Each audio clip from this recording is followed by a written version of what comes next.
Hey, it's Marc, and this is Alter Ego Comics TV for the week of June 2nd, 2021. Happy New Comic Book Day. It is a stellar week for new releases this week. Lots of new number ones, and they are all worth checking out. Let's start with my pick of the week, The Nice House on the Lake, written by James Tynion IV, artwork by Alvaro Martinez Bueno. This is everything that you've come to love about James Tynion IV. Awesome writing, great setting, great characters. This definitely is a horror story and more in line with his Something is Killing the Children than with Wind or Batman, which he also writes. But this is a must-read first issue. It's a 12-issue miniseries. It's published by DC's Black Label imprint, so if that means anything at this point, basically means it's a Vertigo-esque type book about 12-ish acquaintances that have one common denominator, and that is an individual that has gathered them, kind of befriended them through the years, from high school, college, to adulthood, post-college life, and has a weekend getaway planned at the Nice House on the Lake. That is the title. But as you can tell from this cover, there is much more going on than just 12 acquaintances getting together at the Nice House on the Lake.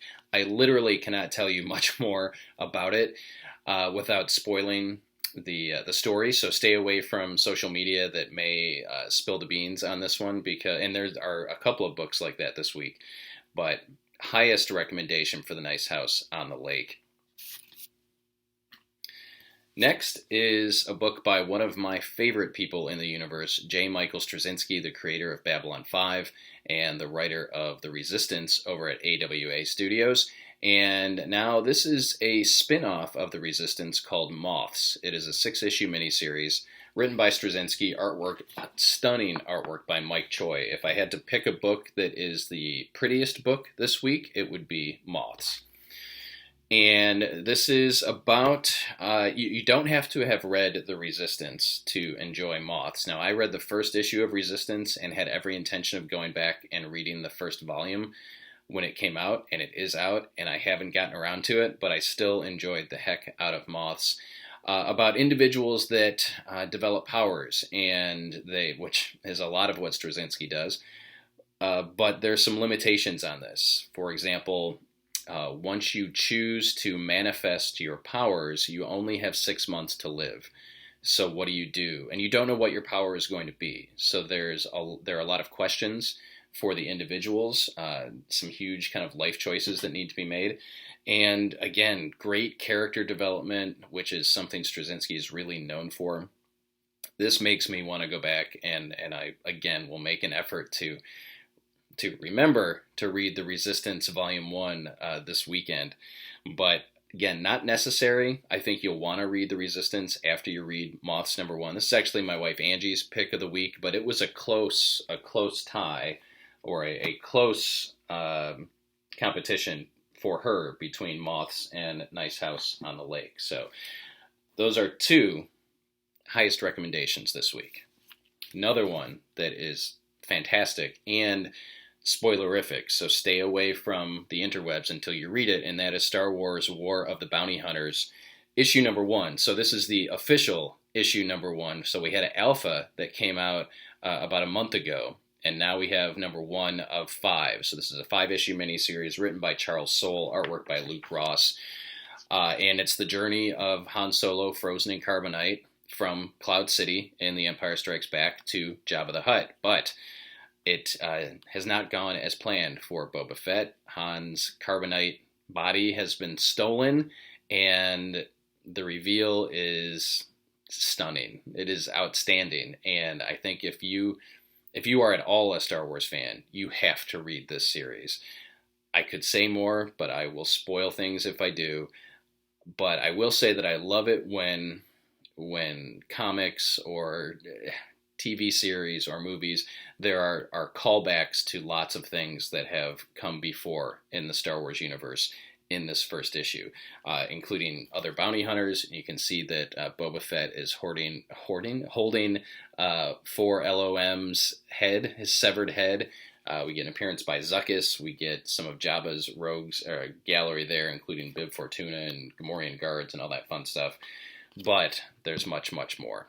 Highest recommendation again for Star Wars War of the Bounty Hunters, issue number 1. We've got some other really solid new releases this week, including The Conjuring, The Lover. This is a 5-issue miniseries from DC's new horror imprint, which is DC Horror Presents. That's an original title there, folks. This is a prequel to the new movie that comes out soon.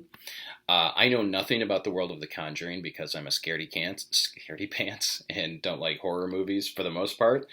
But my 19-year-old son took a look at this last night as Angie and I were reading and recognized the characters right off the bat. So if you're a fan of the Conjuring universe, you'll definitely want to check out The Conjuring, The Lover. So this has 2 stories in it, actually. The first story is the one that will continue from issue to issue.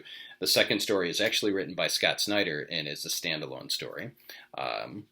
Really enjoyed it, even though I don't know what's really going on.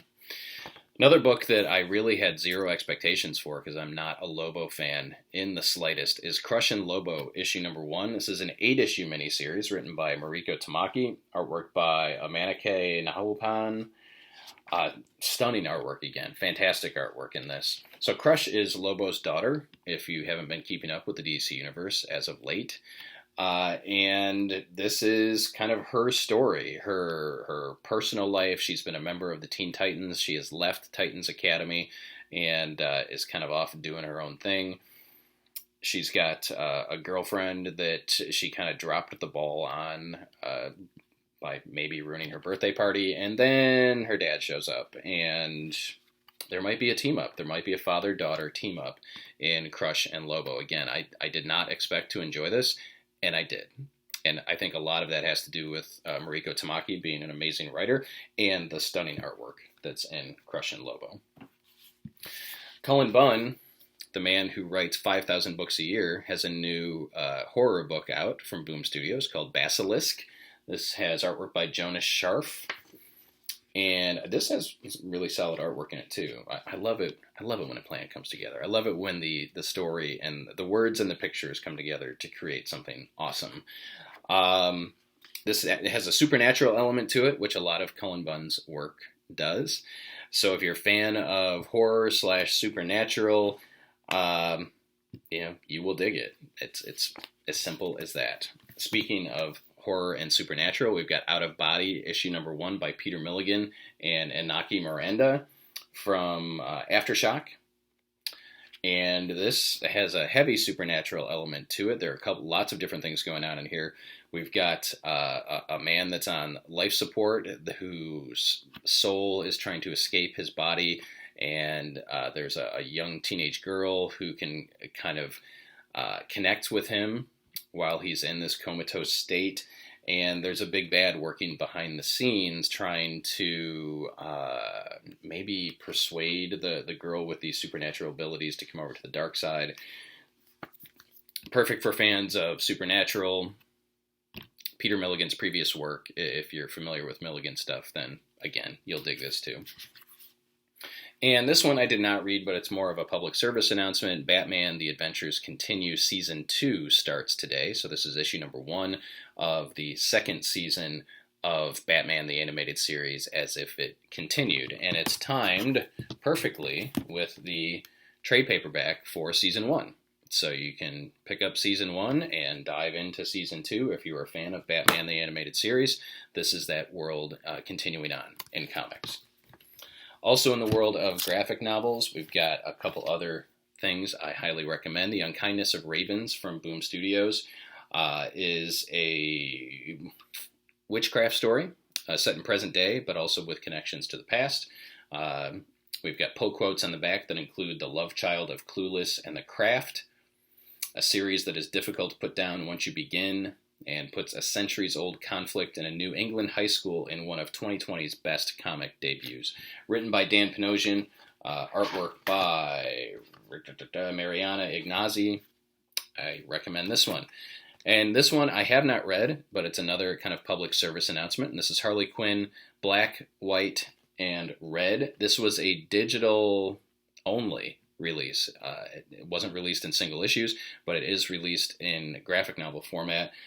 And it's an anthology series starring Harley Quinn with some of the best writers in the biz, some of the folks that have worked on Harley Quinn in recent years, like Stepan Sevcik, the guy that did Harleen, Sean Murphy, who did Batman White Knight and the sequel, and Amanda Conner and Jimmy Palmiotti, plus many others. I think there's a Gail Simone story in here. Let me see here. Oh my gosh. Mirka Andolfo, Saladin Ahmed, Tim Seeley, all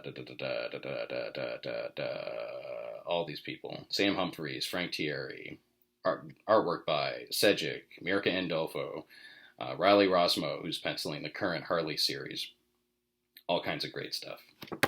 So if you're a Harley Quinn fan, and you missed out on this because it was digital only, pick it up in print, because it's better that way.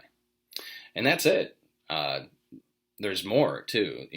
I tend to focus on new series, so number ones and first volumes of graphic novels, because they're easy entry points for somebody looking for something new, but there's all kinds of ongoing and regular stuff out there, too. So make sure you pencil in some time in your calendar to head out to your local comic shop and pick up some of these, or pick up your pull list. I know that comic shops will appreciate that if you can pick up your pull list, because that helps pay the bills.